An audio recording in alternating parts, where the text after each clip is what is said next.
So my name's Roddy Findlay. I've been talked into becoming a bit of a columnist for the captain. Made it through 2 issues without being sacked. My name is Jay Kim. I manage the fishing station here in Mona Vale. I've been here for about 4 or 5 years now. I'll be here for a little bit longer by the way things are going as well. So today we on board, we had the owner, we had Ryan Short, Jay Kim from the fishing station, put under immense pressure to produce a result and get some fishing footage to showcase this boat for Short Marine. With the hope to get a result and bend a rod, we went down to some private fads. We did bait gathering first. I think we have actually travelled south closer to our fad initially, so we picked up a heap of slimy mackerel. I think Eugene just runs a selection of Saragosas on grappler rods and such. These are just you can use them for kingfish, you can use them for casting a dolphin fish, hoiking a little live bait at a dolphin fish, so they're very versatile.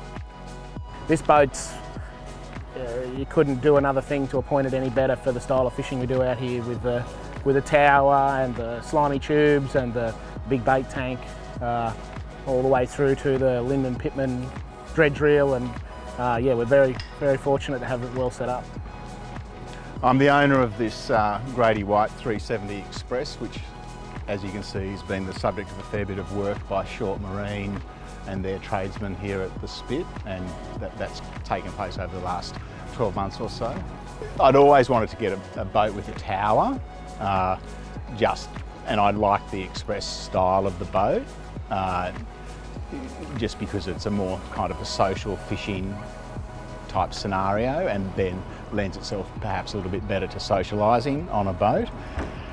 I knew that there was probably a good chance to get a result with the dolphin fish if I could still locate the fad. So catching a few of those was a good result for the fishing for today. And then I was hoping to pull it up stumps a bit earlier and get out marlin fishing. We're very lucky to, in the space of 2 hours, see the very tip of a dorsal fin from the tower and turn around and get a bait in front of that fish to convert one for today. Shimano Talicas have been fantastic in terms of the game fishing thing, especially for stripes and blacks. We've been using those for a couple of years now, and they are a more refined version than the old Tiagra. That's pretty much all the prepping we needed. Live baiting is probably the most effective way to catch a marlin, but even dolphin fish. The best way to catch a big dolphin fish is fishing for marlin, in my opinion. Yeah, so. The process was all organised through Short Marine. This project was all overseen by Cam McGugan. Cam and I spent a fair bit of time together about different aspects of the boat. It wasn't like one project, there's probably half a dozen projects that we did. A really major project was the tower. Anodised aluminium work was fabricated by Paul Selby, and then the glassing work and the rest of the elements required for the tower were put together by essentially Cam and James, the 2 shipwrights here, and the electrical work that was involved with the tower was done by the electricians here, headed up by Tommy. On this boat in particular, it's extremely important, and that's mainly for the visibility.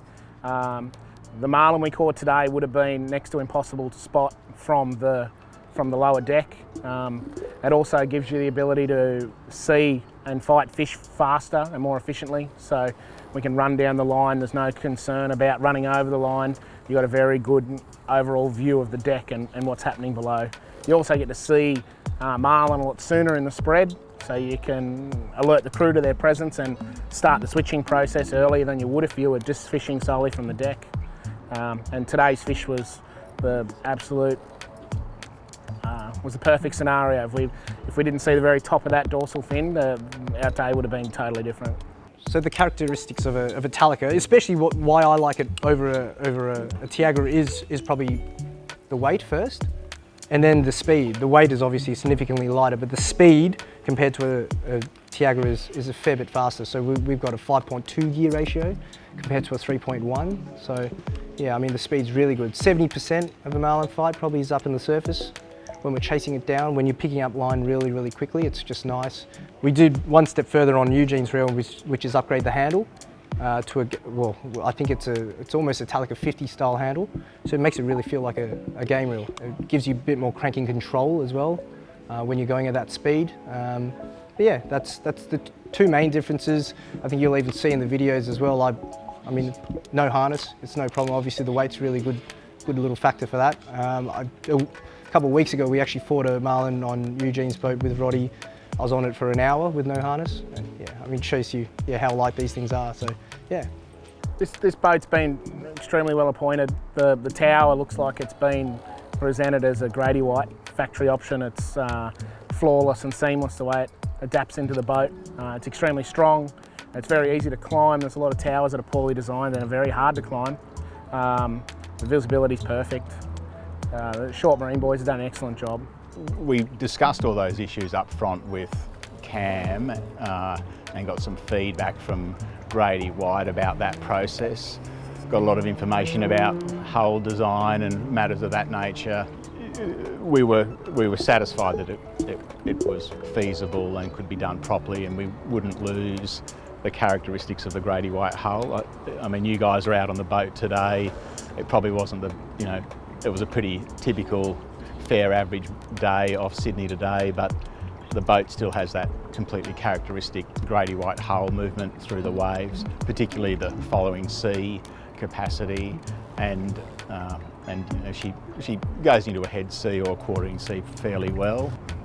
Dynamically, you raise the centre of gravity when you put a tower on the boat, but because it's quite beamy, that doesn't really seem to have had much impact. And between the 3 engines and 2 trim tab system, you can adjust the ride and the run however you want. So we've had, once we've spent some time on all of that, we've got that down fairly well. I'm very lucky the owner of this boat's looked at me, adopted the same sort of program I run on our family's boat on Murray Fin, which is predominantly a bait and switch style of fishing. So we're running a strip style dredge teaser. Off the outriggers we're running a couple of teaser lures, which in this case were Bakula sprockets, and a single hook lure down the middle. The main objective is to hopefully see the striped marlin before it eats anything and deploy baits and increase our hookup rate and our conversion rate that way. See, the initial rigs we used live baiting with, as I said, it's probably a marlin rig, but I find this is a great way to get these big dollies. It's 130 pound Neo fluorocarbon from Moi Moi, and then we just use an eagle claw hook, either a circular sea or a billfish, depending on the line class you're using. And we've just got a bit of a 30 pound Dacron looped on that. And yeah, basically the live bait will be bridle rigged onto that. And yeah, that's just slowly trolled past the fat or just past an area where you think a marlin's going to be, obviously where there's bait and whatever. And yeah, hopefully that gets eaten. And you just literally work like any circle hook, slowly up the drag when you get a bite, and that's going to come out of the stomach and work its way into the corner of the jaw, as you'll probably see in some of the videos. With the switch baiting program, this is Roddy Findlay's program, so we run usually 2 Bakulas in the riggers. Nice and big, nice and colourful. The half of the reason you just want them like that is just to get the attention. And once you tease the fish to the teaser, then it hopefully back towards the boat, and then you'll either toss the livey back to it, or a skip bait as we had one ready to go as well. But for us, we were pretty lucky. We just saw a tailing marlin, fed it a live bait, and yeah, he was willing to play. Yeah, well, the striped marlin can be anywhere from inshore to well offshore, but for this part of the coast off Sydney, 80 to 100 fathoms, anywhere you can find some bait and some nice water. We've caught them in 18-degree water right up to 27-degree water, but ideally we would be today, which was sort of 23 degrees. We did the teak flooring. We then took out the electric barbecue because that's not really something that was on my agenda, and replaced that with some customised tuna tubes. We put in some other bits and pieces downstairs. We put in a water maker. Outboard powered boats offer a bunch of advantages over diesel. Obviously, you've next to no smell, no vibration. If you have a problem, it's 4 bolts and the motor comes off and a new one can arrive and bolt it back on. You get a lot more accommodation inside the boat. So this boat has a double bed where a standard express style sport fishing boat would have an engine room, so you get more accommodation. I believe more people will go down this path, mainly for usability and ease of use with the joysticks, as well as how quiet they are. The thing I love most is explaining to my old man, who's a bit of a rev head, that it's got 3 5.6 litre V8 petrols on the back of it, and it's topping out in 42, 43 knots, and we're had many days where we've cruised home at 30 and it feels like you're doing 20. It's an amazing riding boat in that aspect. The tower and having that freedom to see fish is something that I haven't had a huge amount of exposure to. So we've been very lucky this year. The run's been very consistent for us, and we've averaged well over a marlin a day. I think we're up to 20 in a little under 14 days.